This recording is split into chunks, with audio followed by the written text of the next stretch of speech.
आज की एक और बड़ी खबर प्रयागराज से आई। अब मथुरा में श्री कृष्ण जन्मस्थान के बगल में बनी शाही ईदगाह मस्जिद का सर्वे होगा। इलाहाबाद हाईकोर्ट ने आज मथुरा में कोर्ट कमीशन से शाही ईदगाह मस्जिद और उसके पूरे परिसर के सर्वे की परमिशन दे दी। हिंदू पक्ष ने 3 साल पहले कोर्ट में भगवान श्री कृष्ण की तरफ से ईदगाह मस्जिद परिसर का सर्वे कराने की अपील की थी। हिंदू पक्ष का दावा है जिस जगह पर ईदगाह मस्जिद बनी है असल में वही श्री कृष्ण का जन्म स्थान है। पहले यहां बड़ा मंदिर था जिसे तोड़कर मस्जिद बनाई गई। मस्जिद में आज भी मंदिर के अवशेषों के सबूत हैं। हिंदू पक्ष का दावा है कि अगर सर्वे होगा तो सारी हकीकत सामने आ जाएगी। आज इलाहाबाद हाई कोर्ट की सिंगल बेंच ने हिंदू पक्ष की अपील को मंजूर कर लिया। जस्टिस मयंक कुमार जैन की सिंगल बेंच ने कोर्ट कमीशन से सर्वे कराने का आदेश दिया। हालांकि अभी तय नहीं हुआ है कि यह सर्वे कब से शुरू होगा और कोर्ट कमिश्नर कौन होगा, लेकिन यह तय होगा कि जिस जगह काशी में ज्ञानव्यापी मस्जिद का जिस तरह से सर्वे हुआ था उसी तरह अब मथुरा में भी शाही ईदगाह परिसर का सर्वे होगा। इस सर्वे की फोटोग्राफी और वीडियोग्राफी कराई जाएगी। हिंदू पक्ष के वकील विष्णु शंकर जैन ने कहा सर्वे कब शुरू होगा, कैसे होगा, कोर्ट कमिश्नर किसे अपॉइंट किया जाएगा, इस पर 18 दिसंबर को अगली सुनवाई में फैसला होगा।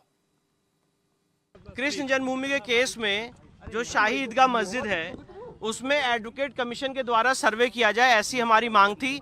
इसके लिए हमने एप्लीकेशन मूव की थी माननीय इलाहाबाद हाईकोर्ट में। एप्लीकेशन का नंबर है एप्लीकेशन 130 का। उस एप्लीकेशन को अलाउ करते हुए आज माननीय इलाहाबाद हाईकोर्ट ने हमारी एप्लीकेशन अलाउ कर दी है और ये कहा है कि वहाँ पे एडवोकेट कमीशन का सर्वे जारी किया जाए। एडवोकेट कमीशन में कौन कौन जाएगा, कितने लोग होंगे, उसकी क्या मोडेलिटीज़ होंगी, उसके लिए माननीय न्यायालय ने 18 दिसंबर लगाई है जिसमें मोडेलिटीज़ तय की जाएंगी कि इस एडवोकेट कमीशन में कौन कौन जाएगा, कितने लोग होंगे। ये सारी बातें 18 दिसंबर को तय होंगी। पर मूल बात यह है एडवोकेट कमीशन वहाँ जाने का ऑर्डर, हमारी जो एप्लीकेशन थी एप्लीकेशन 130 गा, उसको माननीय न्यायालय ने अलाउ कर दिया है और एडवोकेट कमीशन जारी करने का आदेश कर दिया। हिंदू पक्ष का कहना है कि मुगल शासक औरंगजेब के आदेश पर श्री कृष्ण के जन्म स्थान पर बने मंदिर को तोड़कर मस्जिद बनाई गई थी। उनका कहना है कि शाही ईदगाह कैंपस में आज भी वो खंबे मौजूद हैं, जो दीवारें मौजूद हैं उसमें हिंदू धर्म से जुड़े चिन्ह दिखाई देते हैं। हिंदू पक्ष का दावा है कि वहां पर कमल के आकार का एक स्तंभ भी है, शेषनाग की आकृति है, स्वास्तिक के निशान हैं, देवी देवताओं की मूर्तियां भी मिली हैं जो साबित करती हैं कि वहां पहले मंदिर था। लेकिन मुस्लिम पक्ष इन तमाम दावों को खारिज करता रहा है। हिंदू पक्ष की तरफ से इसे लेकर कई बार कई पिटीशन फाइल की गई। इनमें एक पिटीशनर महेंद्र प्रताप का कहना है कि जब कोर्ट कमिश्नर शाही ईदगाह में सर्वे करेगा उसकी तस्वीरें सामने आएंगी तो पूरा सच सबके सामने आ जाएगा। हम शुरू से 2020 से इसे लेकर के माननीय न्यायालय के समक्ष रखा था इस मामला को, और हम चाहते हैं कि वहाँ कोर्ट कमीशन जाए और कोर्ट कमीशन जाकर के पूरी स्थिति, वहाँ की स्थिति क्लियर होनी चाहिए। और ये 13.37 एकड़ है जिसमें 2.5 एकड़ में मस्जिद बनी है, जबरदस्ती मंदिर को तोड़ करके जो भगवान का असली गर्भगृह था उसे तोड़ करके मस्जिद बनाई गई। अब हम वहाँ कोर्ट कमीशन चाहते थे और कोर्ट कमीशन के आज आदेश हुआ है।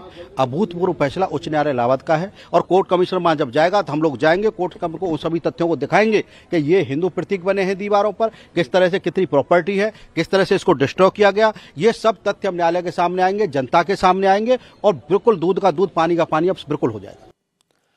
हाई कोर्ट ने आज जो आदेश दिया उसका मुस्लिम पक्ष ने विरोध तो नहीं किया, लेकिन all India Muslim personal board के मेंबर मौलाना महमूद दरियाबादी ने यह कहा कि जब 1991 के प्लेसेस ऑफ वर्शिप एक्ट में यह कहा गया है कि 15 अगस्त 1947 को जो धार्मिक स्थल जिस स्वरूप में था, जैसा था वैसा ही हमेशा रहेगा, फिर इस तरह के सर्वे का क्या मतलब। हम समझते हैं फैसला अफसोसनाक है। अभी all India Muslim personal law board की जो लीगल कमेटी है वो उसका जायजा लेगी और उसके स्पोक्समैन इस पर कोई बयान देंगे। फिलहाल हम इतना ही कह सकते हैं कि जब 91 का वर्शिप एक्ट है उसके होते हुए इस तरह का फैसला हमें लगता है कि एक अफसोसनाक फैसला है। बाकी तफसील जो होगी वो देखनी पड़ेगी। 91 में कानून बन गया है तब उसके बाद इस तरह की बातों का किसी का कोई मतलब नहीं है। अब अदालत ने किन बुनियादों पर फैसला किया है वो हमारा all India Muslim personal law board की लीगल कमेटी उसको देखेगी। इसमें तो कोई दो राय नहीं कि इलाहाबाद हाई कोर्ट का आज का फैसला बड़ा सियासी मुद्दा बनेगा। राम मंदिर का निर्माण हो गया, काशी में ज्ञानवापी मस्जिद का सर्वे हो गया और अब श्री कृष्ण जन्मभूमि के सर्वे का रास्ता खुल गया। बीजेपी ने शुरू से ही अयोध्या, काशी और मथुरा के मुद्दे अपने एजेंडे में रखे थे। इसलिए अब इलाहाबाद हाईकोर्ट के फैसले को आधार बनाकर बीजेपी इसे आने वाले चुनाव में जोर शोर से उठा सकती है। विरोधी दलों के नेता इस बात को समझ रहे हैं, इसीलिए असदुद्दीन ओवैसी और एसटी हसन जैसे नेता प्लेसेस ऑफ वर्शिप एक्ट का हवाला दे रहे हैं। लेकिन बीजेपी के नेताओं का तर्क है कि ऐसे फैसले सियासी बयानबाजी से नहीं होते।